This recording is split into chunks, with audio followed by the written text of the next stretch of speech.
Bonjour à tous, ravi de vous retrouver un peu plus de 3 ans après le premier essai que j'ai effectué de ce Juke 2 pour tester ici la version hybride 143 chevaux dont les premières livraisons ont eu lieu l'été dernier. Je ne rentrerai pas dans le détail de ces équipements puisque je l'avais déjà effectué dans le test précédent que vous pouvez retrouver en cliquant sur le lien qui s'affiche en bas de la vidéo. Techniquement, le Juke hybride c'est quoi? 2 motorisations, un moteur essence de 94 chevaux et un moteur électrique de 49 chevaux, tous les deux développés par Nissan. Utilisé séparément ou simultanément, le Juke hybride utilise 80% du temps le moteur électrique en ville. Grâce aux 2 premières vitesses du moteur électrique, le Juke démarre en 100% électrique et jusqu'à 55 km/h environ. Le freinage régénératif restitue de l'énergie à la batterie et la motorisation essence est utilisée qu'en cas de besoin.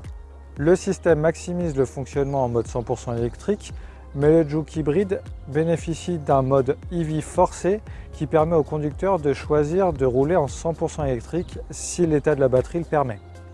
Renault a fourni l'alternodémarreur, la boîte de vitesse, l'onduleur et le refroidissement par eau de la batterie. Le résultat est que le Juke possède 25% de puissance en plus par rapport à la version essence classique. Et cette version permet de diminuer la consommation de carburant de 19% en cycle mixte et de 40% en cycle urbain. À l'extérieur, des badges hybrides ont été apposés sur les portes avant et le haillon. La calandre du Juke hybride arbore désormais le nouveau logo Nissan et comporte également un bandeau noir brillant à la jointure avec le capot. Et son design s'appuie désormais sur un motif en maille et présente une zone d'ouverture plus petite pour optimiser l'aérodynamisme.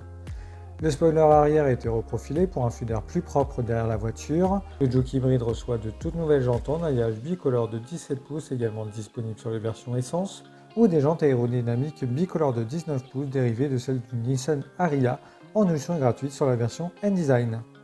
À l'intérieur, sur le combiné d'instrumentation, le cadran de droite indique la vitesse et celui de gauche la puissance, l'aiguille passant de charge lorsque la régénération d'énergie est en cours, à écho lorsque la propulsion est 100% électrique et power lorsque le moteur essence et le moteur électrique se combinent. Dans la partie inférieure du cadran de gauche, une jauge indique l'état de charge de la batterie. Une représentation visuelle des flux de puissance peut être affichée sur l'écran de 7 pouces situé entre les 2 cadrans, montrant les différents flux d'énergie dans une animation simple et claire facilitant la compréhension du conducteur sur le fonctionnement du système. Nissan inclut la technologie Pedal Step qui permet d'accélérer et de décélérer efficacement avec la seule pédale d'accélérateur à des vitesses supérieures à 10 km/h. La pédale de frein est utilisée pour les freinages plus appuyés, les arrêts complets.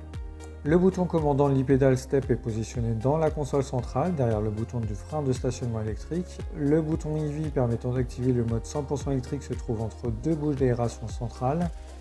Lorsque les modes e-Pedal et EV sont activés, des rappels visuels apparaissent en bas de l'écran central.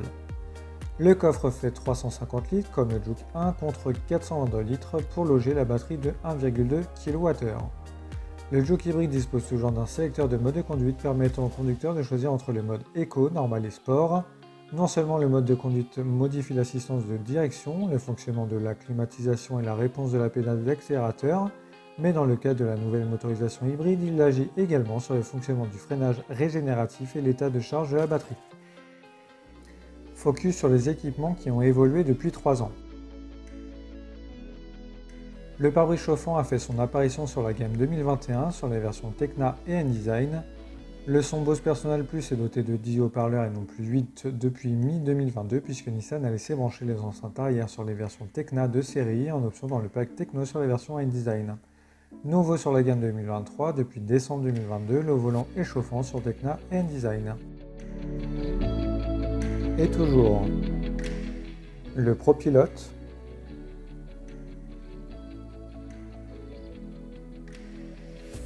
les sièges avant chauffants, la prévention de franchissement de lignes intelligent, la surveillance des angles morts, le Nissan AVM 360 degrés et les radars de stationnement, les feux avant et arrière à LED, le système d'alerte anti-collision arrière intelligent avec détection des objets en mouvement. Côté consommation, j'ai réalisé 426 km et ajouté le carburant pour faire le plein, soit 24,97 litres.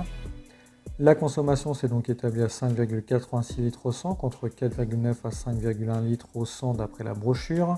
Un peu élevé mais convenable vu le trajet que j'ai pu effectuer et ça reste sous les 6 litres. Cette version hybride est disponible dès la version Connecta à 31 450 €. La version que j'avais à laisser aujourd'hui est la version la plus haute, la version N-Design à 36 400 €, option incluse. Voilà, j'espère que cette vidéo vous aura plu. N'hésitez pas à mettre un j'aime, un commentaire, à vous abonner à la chaîne, à la page Facebook et Twitter. A bientôt pour un prochain essai, le Qashqai e-Power cette fois.